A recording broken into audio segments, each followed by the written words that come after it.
Hi students, welcome to the Science Institute online classes. It is a digital world of Science Institute. നമുക്കറിയാം 10th പാസ്സായിട്ട് ഒരുപാട് കുട്ടികൾ എന്ത് ചെയ്യാണ്, plus വണ്ണിന് വേണ്ടിയിട്ട് വെയിറ്റ് ചെയ്യാണ്. ആ ഒരു സമയത്ത് എല്ലാവർക്കും ഉണ്ടാകുന്ന ആശങ്കയാണ് ഏത് സബ്ജക്റ്റ് ആണ് ഞാൻ സെലക്ട് ചെയ്യേണ്ടതെന്നുള്ളത്. നമ്മുടെ മുന്നിൽ സയൻസ് ഉണ്ട്, കൊമേഴ്സ് ഉണ്ട്, ഹ്യൂമാനിറ്റീസ് ഉണ്ട്, അങ്ങനെ ഒരുപാടുണ്ട്. നമ്മൾ ഈ ഒരു സീസണിൽ നമുക്ക് തന്നെ അറിയാം ഏറ്റവും കൂടുതൽ ഉപകാരപ്രദമാണത്, അല്ലെങ്കിൽ നമുക്ക് ഒഴിച്ചുവിടാൻ പറ്റാത്ത ഒരാളാണ് ഡോക്ടേഴ്സും അതുപോലെ തന്നെ നഴ്സുമാരും. അപ്പോ ഈ ഡോക്ടേഴ്സിനെയും അതുപോലെ തന്നെ നഴ്സുമാർ, അതുപോലെ എഞ്ചിനീയേഴ്സ്, ഇവരെയൊക്കെ വാർത്തെടുക്കാൻ വേണ്ടിയിട്ട് നമുക്ക് എന്ത് ചെയ്യാം, സയൻസ് പഠിക്കാം.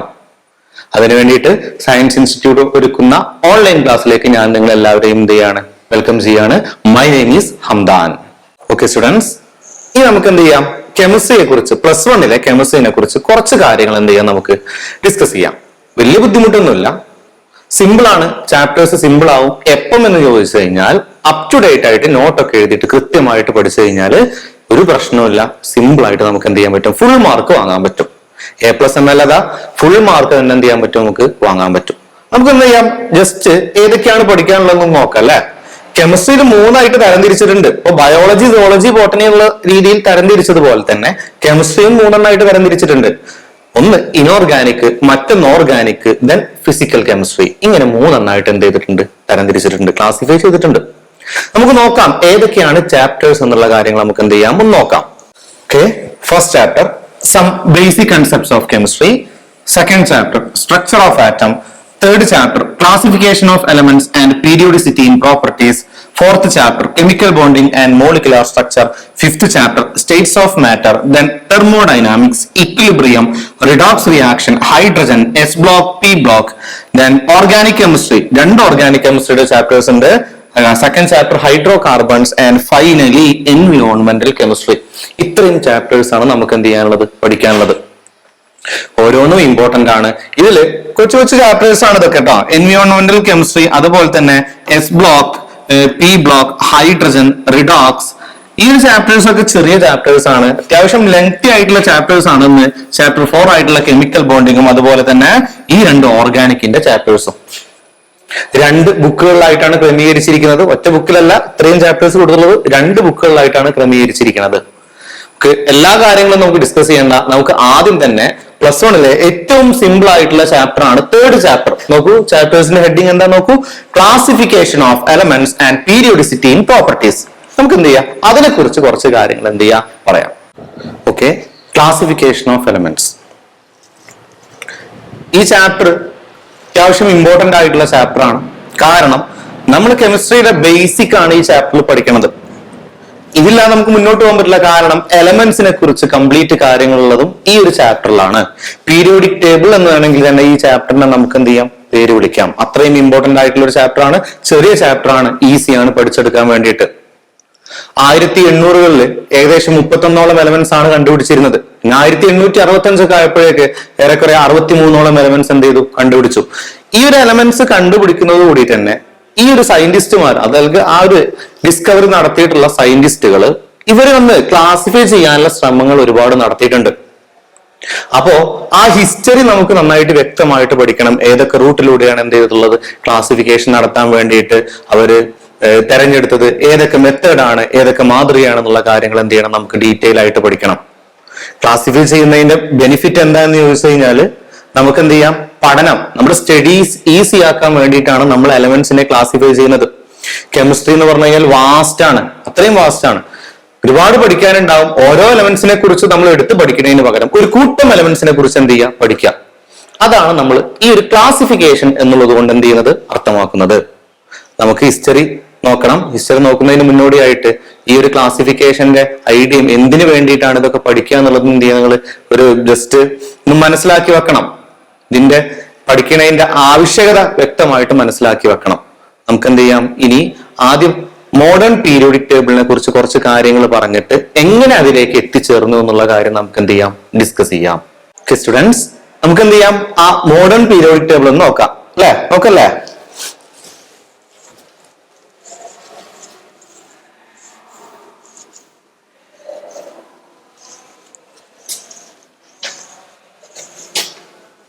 Yes, this is the modern periodic table.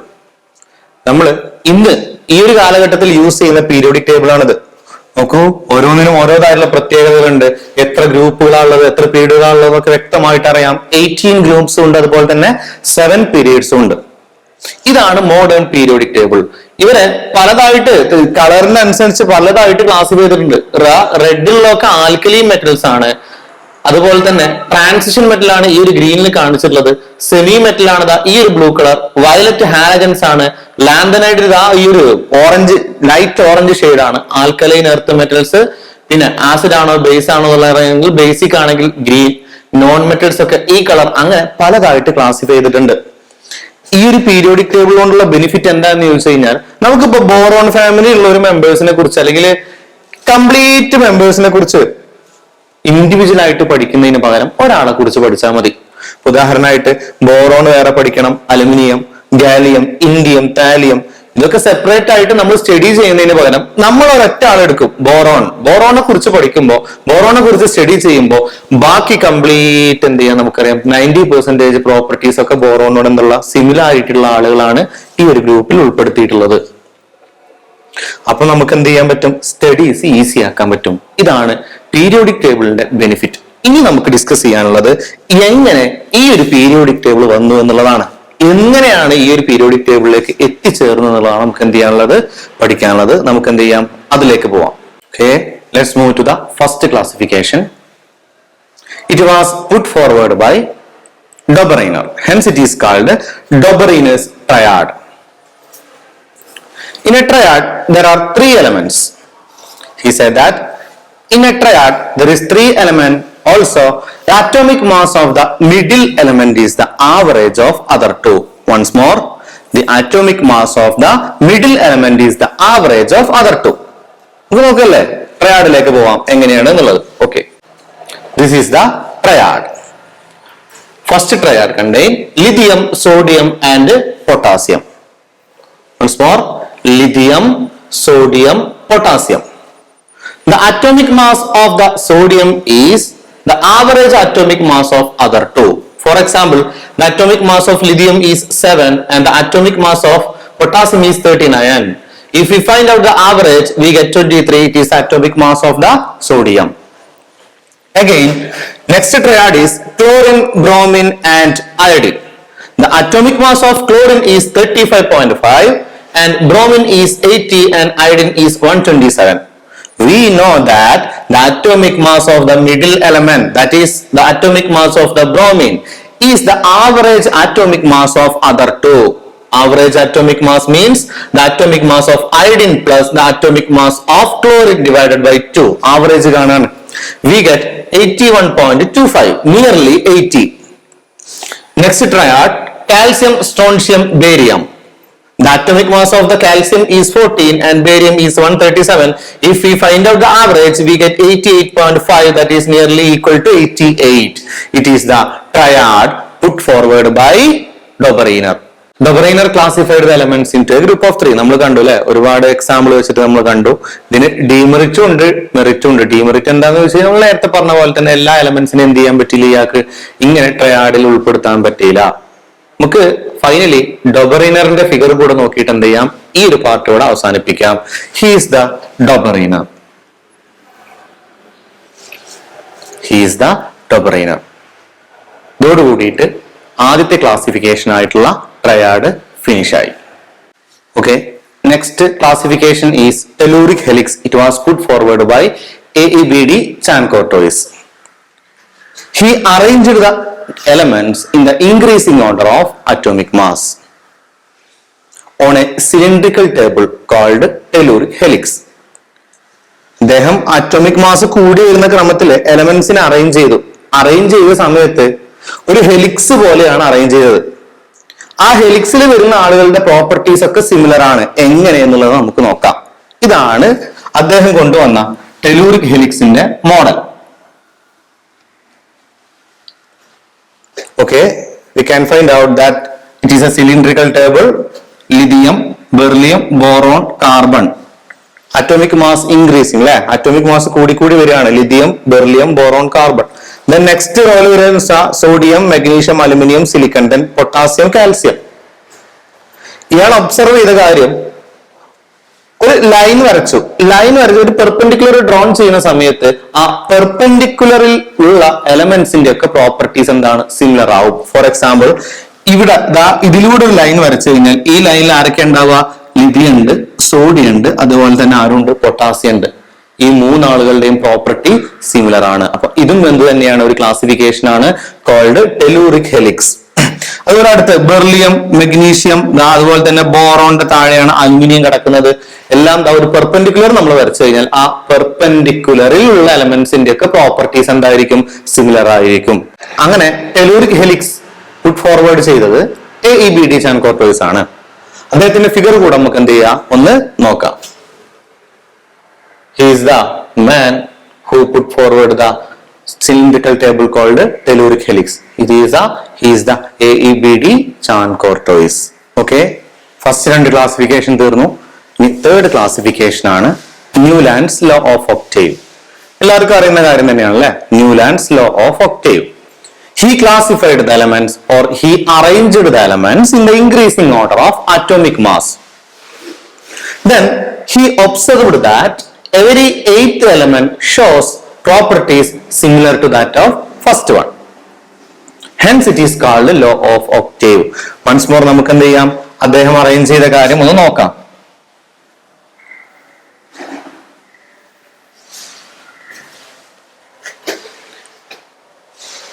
Lithium, beryllium, boron, carbon, nitrogen, oxygen, fluorine. He arranged the elements in the increasing order of atomic mass.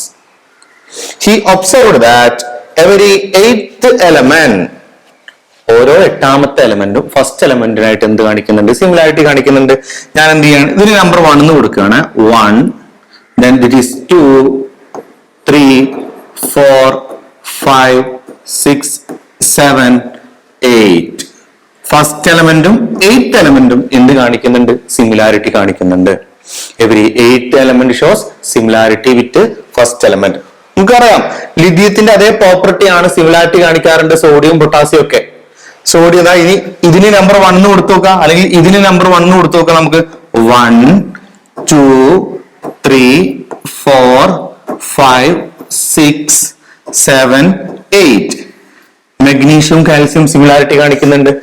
ഓരോ എട്ടാമത്തെ എലമെന്റും എന്ത് കാണിക്കുന്നുണ്ട്, സിമിലാരിറ്റി കാണിക്കുന്നുണ്ട് വിത്ത് ഫസ്റ്റ് എലമെന്റ്. ഇതിന്റെ ഡീമെറിറ്റ് ഇമ്പോർട്ടന്റ് ആണ്. ഇത് വലിയ അത്യാവശ്യം കുഴപ്പമില്ലാത്ത അറേഞ്ച്മെന്റ് ആണെങ്കിൽ കൂടിയിട്ടും ഇതിന്റെ ഡീമെറിറ്റ് എന്താണെന്ന് ചോദിച്ചു കഴിഞ്ഞാൽ, he could classify elements only up to calcium. Calcium വരെയുള്ള എലമെന്റ്സിനെ മാത്രമേ ഇയാൾക്ക് എന്ത് ചെയ്യാൻ പറ്റിയിട്ടുള്ളൂ, ക്ലാസിഫൈ ചെയ്യാൻ പറ്റിയിട്ടുള്ളൂ. മാത്രമല്ല ഇവിടെ കുറച്ച് കഴിഞ്ഞപ്പോ ഒരു കൂട്ടരുടെ ഡിസ്കവറി വന്നു. ആരായിരിക്കും, ലിഥിയം, ബെർലിയം, ബോറോൺ എല്ലാ ടീമും ഉണ്ട്. ഹാലജൻസ് കഴിഞ്ഞാൽ തൊട്ടുപുറത്ത് വരേണ്ട ആളുകളാണ് നോബിൾ ഗ്യാസ്. നോബിൾ ഗ്യാസിന്റെ ഡിസ്കവറിയോട് കൂടിയിട്ട് ഈ ഒരു തിയറി ഡെത്ത് ആയി. Discovery of noble gas leads to the death of this theory. ഈ തിയറി പൊളിഞ്ഞു. കാരണം നോബിൾ ഗ്യാസ് കൂടെ വരുമ്പോൾ, സപ്പോസ് ഇവിടെ നോക്കാം, നമുക്ക് ഫ്ലൂറിൻ കഴിഞ്ഞാൽ അടുത്ത നോബിൾ ഗ്യാസ് വരേണ്ടത് നിയോൺ ആണ്. നിയോണും കൂടെ വന്നു കഴിഞ്ഞാൽ 1, 2, 3, 4, 5, 6, 7, 8 എയ്ത്ത് എലമെന്റ് നിയോൺ ആണ് വരിക. നിയോണും അതുപോലെ തന്നെ ലിഥിയവും തമ്മിൽ എന്തില്ല, പ്രോപ്പർട്ടീസിൽ സിമിലാരിറ്റി കാണിക്കുന്നില്ല. Therefore, every discovery of the noble gas leads to the death of this theory. Once more, Newland's law of octave. He arranged the elements in the increasing order of atomic mass.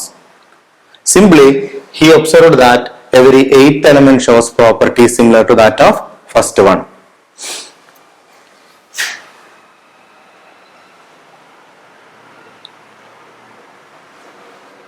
It is a Newland who put forward this theory.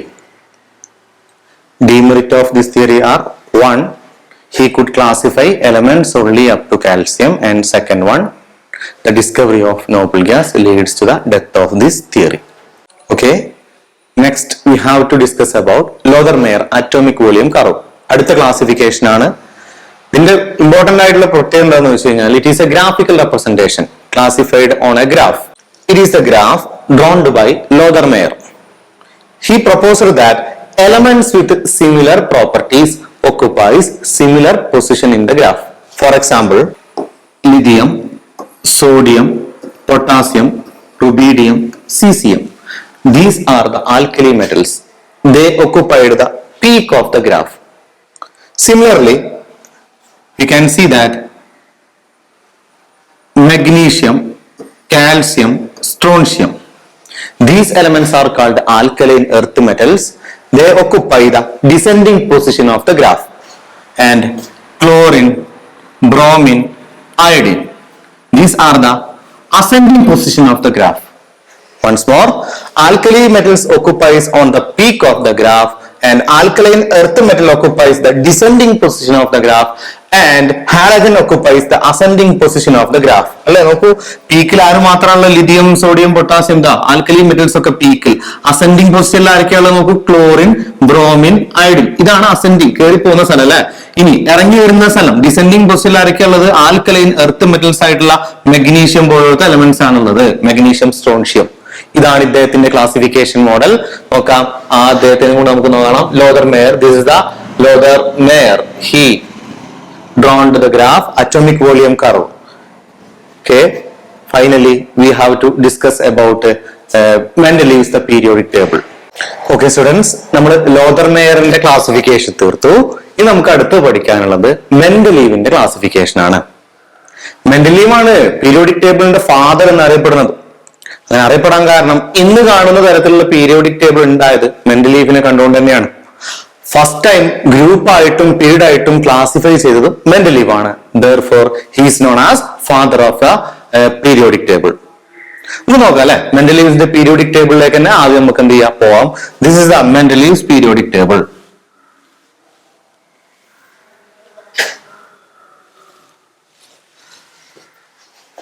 We can see that there are 8 groups, 1, 2, 3, 4, 5, 6, 7 and 8. It contains 8 groups and 7 periods. Once more, it contains 8 groups and 7 periods. Later, there is a discovery of noble gas. Noble gas in the discovery of ഒരു group കൂടെ വന്നു. അത് ഇതിൽ include ചെയ്തിട്ടില്ല. 0 group എന്ന് പറഞ്ഞിട്ട് one first ഗ്രൂപ്പിന്റെ ഇപ്പുറത്ത് ഇൻക്ലൂഡ് ചെയ്തിരിക്കുകയാണ്. ഈ 0 ഗ്രൂപ്പും ഈ 8 ഗ്രൂപ്പും ഒഴികെ ബാക്കി എല്ലാ ഗ്രൂപ്പുകളും രണ്ടായിട്ട് ക്ലാസിഫൈ ചെയ്തിട്ടുണ്ട്. നോക്കൂ, A B A B A B A B A B, ഇങ്ങനെ എയും ബിയും ആയിട്ട് രണ്ടായിട്ട് എന്ത് ചെയ്തിട്ടുണ്ട്, ക്ലാസിഫൈ ചെയ്തിട്ടുണ്ട്. വൺസ് മോർ, ഇനി ശ്രദ്ധിക്കേണ്ട കാര്യം എയിൽ ആരാണ് ബിയിൽ ആരാണെന്ന് നോക്കാം. എയിൽ നോർമൽ എലമെന്റ്സ് ആണ്, ബിയിലുള്ള എലമെന്റ്സ് കംപ്ലീറ്റ് എന്താണ്, ട്രാൻസിഷൻ മെറ്റൽസ് ആണ് ഉണ്ടാവുക. എയിലുള്ളത് നോർമൽ എലമെന്റ്സും ബിയിലുള്ളത് ട്രാൻസിഷൻ മെറ്റൽസും ആണ് ഉണ്ടാവുക. 8th ഗ്രൂപ്പിൽ നോക്കുക, എലമെന്റ്സ് ഏതൊക്കെയാണുള്ളത് എന്ത് ചെയ്യുക, ഒന്ന് നോട്ട് ചെയ്യുക. അയൺ, കൊബാൾട്ട്, നിക്കൽ, അതേപോലെ റുദേനിയം, rhodium, palladium, osmium, iridium, platinum. ഇത്രയുമാണ് 8th ഗ്രൂപ്പിൽ അടങ്ങിയിട്ടുള്ളത്. മെൻഡലീവിന്റെ പീരിയോഡിക് ടേബിളിൽ 8 ഗ്രൂപ്പ് ഉണ്ട്. 0 ഗ്രൂപ്പിന്റെ കൂടെ ഇൻട്രൊഡക്ഷനോട് കൂടി ടോട്ടൽ 9 ഗ്രൂപ്പ് നമ്മൾ പരിഗണിക്കണില്ല. 0 ഗ്രൂപ്പ് മീൻസ് നോബിൾ ഗ്യാസിന്റെ ഡിസ്കവറി ആയതുകൊണ്ട് 0 ഗ്രൂപ്പും കൂടെ അതിൽ എന്ത് ചെയ്തു, ആഡ് ചെയ്യപ്പെട്ടു. ശ്രദ്ധിക്കേണ്ട കാര്യങ്ങൾ, ഇതിൽ ഒരുപാട് മെറിറ്റും ഡീമെറിറ്റും ഉണ്ട് മെൻഡലീവിന്റെ പീരിയോഡിക് ടേബിളിൽ. മെറിറ്റുകൾ എന്താണെന്ന് വെച്ച് കഴിഞ്ഞാൽ ഫസ്റ്റ് ഗ്രൂപ്പും പീരീഡുമായിട്ട് ക്ലാസിഫൈ ചെയ്ത മെൻഡലീവ് ആണ്. ഫസ്റ്റ് സയന്റിസ്റ്റ് ആണ് എലമെന്റ്സുകൾ ഗ്രൂപ്പ് ആയിട്ടും പീരീഡ് ആയിട്ടും ക്ലാസിഫൈ ചെയ്ത ആദ്യത്തെ സയന്റിസ്റ്റ് ആണ് Mendeleev. Second, he left some vacant space. For example, അലുമിനിയത്തിന്റെ താഴെ സ്പേസ് ഒഴിച്ചു വിട്ടു, അതുപോലെ സിലിക്കന്റെ താഴെ സ്പേസ് ഒഴിച്ചു വിട്ടു. എന്നിട്ട് അദ്ദേഹം എന്ത് ചെയ്യാറ്, അദ്ദേഹം പറഞ്ഞു ലേറ്റർ കുറച്ച് കഴിഞ്ഞാല് ഇവിടെ കുറച്ച് എലമെന്റ്സ് വരാനുണ്ട്. ആ എലമെന്റ്സിന്റെ പ്രോപ്പർട്ടീസ് കംപ്ലീറ്റ് അദ്ദേഹം എന്ത് ചെയ്തു, അന്നേ പ്രവചിച്ചു. അദ്ദേഹം പറഞ്ഞ അതേപോലെ തന്നെ ആയിരുന്നു. കുറച്ച് കഴിഞ്ഞപ്പോ അലുമിനിയത്തിന്റെ താഴെ അദ്ദേഹം അന്ന് വിളിച്ച പേര് ഏക അലുമിനിയം എന്നും, സിലിക്കന്റെ താഴെ ഈ ഒഴിഞ്ഞു കിടക്കുന്ന ആ ഒരു കോളത്തിനെ വിളിച്ച പേര് ഏക സിലിക്കൺ എന്നുമാണ്. ഇത് ഏക അലുമിനിയം, അടുത്തത് ഏക സിലിക്കൺ. ഈ ഏക അലുമിനിയം ഏക സിലിക്കണും ലേറ്റർ ഡിസ്കവർ ചെയ്തു വന്നപ്പോ ഗാലിയവും ജർമ്മേനിയും ആയിട്ട് മാറി. അദ്ദേഹം അന്ന് അദ്ദേഹം പറഞ്ഞിരുന്ന അതേ പ്രോപ്പർട്ടി ഉള്ള എലമെന്റ് തന്നെ ആയിരുന്നു ആര്, ഗാലിയത്തിനും ജർമ്മേനിയത്തിനും. അന്ന് വിളിച്ചത് ഏക അലുമിനിയം എന്നും അതുപോലെ തന്നെ ഏക സിലിക്കൺ എന്നുമാണ്. ഒരുപാട് ഡീമെറിറ്റും ഉണ്ട്. കാരണം ചില സ്ഥലങ്ങളിൽ ഇയാള് എന്ത് ചെയ്തിട്ടില്ല, ഒരുപാട് പ്രോപ്പർട്ടീസിൽ ഒരു ഗ്രൂപ്പിൽ ഉൾപ്പെടണമെങ്കിൽ പ്രോപ്പർട്ടീസ് സിമിലർ ആവണ്ടേ. ചില കേസുകളിൽ പ്രോപ്പർട്ടീസിൽ സിമിലർ ഇല്ല. ഉദാഹരണം നോക്കുകയാണെങ്കിൽ ഫസ്റ്റ് ഗ്രൂപ്പ് നോക്കുക, hydrogen, lithium, sodium, potassium, rubidium, caesium. ആ ഗ്രൂപ്പിന്റെ കൂടെ ഉൾപ്പെടുത്തിയിട്ടുള്ളത് കോപ്പർ, സിൽവർ, ഗോൾഡ്, ഒരു ബന്ധമില്ലാത്ത ആളുകളാണ്. അപ്പൊ ഇതൊരു ഡീമെറിറ്റ് ആണ്. ഡിസിമിലർ ആയിട്ടുള്ള പ്രോപ്പർട്ടീസ് ഉള്ള എലമെന്റ്സ് ഒരു ഗ്രൂപ്പിൽ ഉൾപ്പെടുത്തി. അടുത്തത്, he arranged the elements in the increasing order of atomic mass. But ഇവിടെ നോക്കൂ, 127 ടെലൂറിയം. അയഡിൻ ആയപ്പോഴേക്ക് 126 126 ആയി. ഇൻക്രീസിംഗ് ആണോ ഡിക്രീസിംഗ് ആണോ? ഡിക്രീസിംഗ് ആ. അതായത് the order of atomic mass didn't followed strictly. ഇതാണ് ഡീമെറിറ്റ് ആയിട്ട് വരുന്നത്. മെൻഡലീവ്സിന്റെ പീരിയോഡിക് ടേബിൾ ആണ്. ഇങ്ങനെ അദ്ദേഹം ഒരു പീരിയോഡിക് ലോ തന്നെ ഉണ്ടാക്കി. സിമ്പിൾ ആണ് periodic law. The physical and chemical properties of elements are periodic functions of their atomic mass. He classified the elements on the basis of atomic mass. മെൻഡലീവിന്റെ periodic law ആണ്. Once again ഞാൻ ഒന്നുകൂടെ പറയുകയാണ്, മെൻഡലീവിന്റെ periodic law, the physical and chemical properties of elements are periodic functions of their atomic mass, not atomic number. ഇനി പറയാനുള്ളത് 8 ഗ്രൂപ്പുകളും 7 പീരീഡുകളാണുള്ളത്. 0 group കൂടെ ഇൻട്രൊഡക്ഷൻ നടന്നു. നോബിൾ ഗ്യാസിന്റെ ഡിസ്കവറിയോട് കൂടിയിട്ട് 0 ഗ്രൂപ്പിന്റെ ഇൻട്രൊഡക്ഷൻ നടന്നു. 0 ഗ്രൂപ്പും 8 ഗ്രൂപ്പും ഒഴികെ ബാക്കി എല്ലാവരും സബ് ഡിവൈഡ് ചെയ്തു. എ ബി എന്ന്. എയില് നോർമൽ എലമെന്റ്സും ബിയിൽ ട്രാൻസിഷൻ എലമെന്റ്സും ആണ് ഉണ്ടായിരുന്നത്. മെറിറ്റ് പറയുകയാണെങ്കിൽ ആദ്യമായിട്ട് ഗ്രൂപ്പും പീരീഡും ക്ലാസിഫൈ ചെയ്ത അദ്ദേഹമാണ്. രണ്ടാമത്തെ മെറിറ്റ് ആയിട്ട് വരുന്നത്, he left some vacant space under aluminium and silicon and predicted its properties. He called them Ega aluminum and Ega silicon. Later, it was filled by gallium and germanium. Finally, the demerit of Mendeleev's periodic table. First demerit is he classified the elements, he grouped these elements with dissimilar properties. Second demerit is the order of atomic mass didn't followed strictly. Okay, finally നമ്മൾ last ടോപ്പിക്കിലേക്ക് കടക്കാണ്. പീരിയോഡിക് ടേബിളിന്റെ ഇൻട്രൊഡക്ഷന് കാരണമായിട്ടുള്ള modern periodic table കൊണ്ടുവന്നുള്ള മോസ്ലിയുടെ modern periodic law വെച്ചിട്ടാണ് നമ്മൾ ഇന്ന് കാണുന്ന തരത്തിലുള്ള പീരിയോഡിക് ടേബിൾ വന്നിട്ടുള്ളത്, നിർമ്മിച്ചിട്ടുള്ളത്. നമുക്ക് നോക്കാം എന്തൊക്കെയാണെന്നുള്ളത് അല്ലെ. അദ്ദേഹം ചെയ്ത കാര്യം, he bombarded several atoms by electrons. Electrons വെച്ചിട്ട് നന്നായിട്ട് ബോംബാർഡ് ചെയ്യുന്ന സമയത്ത് എക്സ്റേ എമിറ്റ് ചെയ്യാൻ തുടങ്ങി. ഓരോ എലമെന്റിനെയും ഇലക്ട്രോൺസ് വെച്ചിട്ട് ബോംബാർഡ് ചെയ്തപ്പോ എക്സ്റേ എമിറ്റ് ചെയ്യാൻ തുടങ്ങി. ആ എമിറ്റ് ചെയ്യപ്പെടുന്ന എക്സ്റേയുടെ സ്ക്വയർ റൂട്ട് എമിറ്റ് ചെയ്യുന്ന എക്സ്റേയുടെ square root of frequency is directly proportional to atomic number.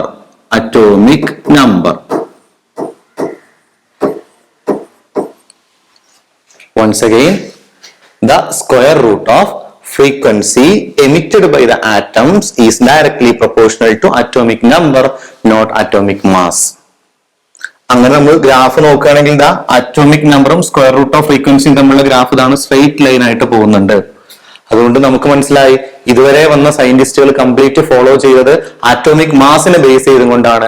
പക്ഷെ ആദ്യമായിട്ട് മോസ്റ്റ്ലി ആറ്റോമിക് നമ്പറിനെ ബേസ് ചെയ്തുകൊണ്ട് എന്തുണ്ടാക്കി, ഒരു മോഡേൺ പീരിയോഡിക് ടേബിൾ ഉണ്ടാക്കി. അതാണ് നമ്മൾ ഇന്ന് കാണുന്ന തരത്തിലുള്ള മോഡേൺ പീരിയോഡിക് ടേബിൾ. നമുക്ക് നോക്കാം. ഇതോടുകൂടിയിട്ട് ഈ സംഭവം വൈൻഡപ്പ് ചെയ്യാൻ പോകണം. മോഡേൺ പീരിയോഡിക് ടേബിൾ കൂടെ ഒന്ന് നമുക്ക് എന്ത് ചെയ്യാം, കാണാം. This is the modern periodic table. ഇത്രയും ഹിസ്റ്ററി, ഇത്രയും ആളുകളുടെ പ്രയത്നം വഴിയാണ് അവസാനമായിട്ട് നമുക്ക് ഈ കാണുന്ന 18 ഗ്രൂപ്പുകളും 7 പീരീഡും അടങ്ങിയിട്ടുള്ള പീരിയോഡിക് ടേബിളിന്റെ ഇൻട്രൊഡക്ഷൻ നടന്നിട്ടുള്ളത്. ഓക്കെ സ്റ്റുഡൻസ്, ക്ലാസിഫിക്കേഷൻ ഓഫ് എലമെന്റ്സിന്റെ ചെറിയൊരു പോർഷൻ മാത്രമാണ് നമ്മളോട് ഡിസ്കസ് ചെയ്തത്. ബാക്കി നമുക്ക് ഒരുപാട് ഡിസ്കസ് ചെയ്യാനുണ്ട്. ഇതുപോലെ ബാക്കി ചാപ്റ്റേഴ്സും മറ്റ് സബ്ജക്റ്റുകളും ഒക്കെ നമുക്ക് ഡിസ്കസ് ചെയ്യണം. എല്ലാവരും ഈ ഒരു ഡിജിറ്റൽ വേൾഡിനോട് എന്ത് ചെയ്തിട്ട് പൊരുത്തപ്പെട്ടു പോയിട്ടുണ്ട്. അപ്പോ നമുക്ക് വീണ്ടും ഇനി നിങ്ങൾ എന്ത് ചെയ്യുക, ബാക്കി തുടർന്നുള്ള ക്ലാസ്സുകളൊക്കെ കാണണമെങ്കിൽ ഞങ്ങളുടെ വെബ്സൈറ്റിൽ കയറുക, സയൻസ് ഇൻസ്റ്റിറ്റ്യൂട്ടിന്റെ വെബ്സൈറ്റിൽ കയറുക, അല്ലെങ്കിൽ ഞങ്ങളുടെ ഈ കോൺടാക്ട് നമ്പറിൽ വിളിച്ചാലും മതി. ഓക്കെ, തൽക്കാലം ഇന്നത്തെ ക്ലാസ് നമ്മൾ വൈൻഡപ്പ് ചെയ്യാണ്. My name is Hamdan.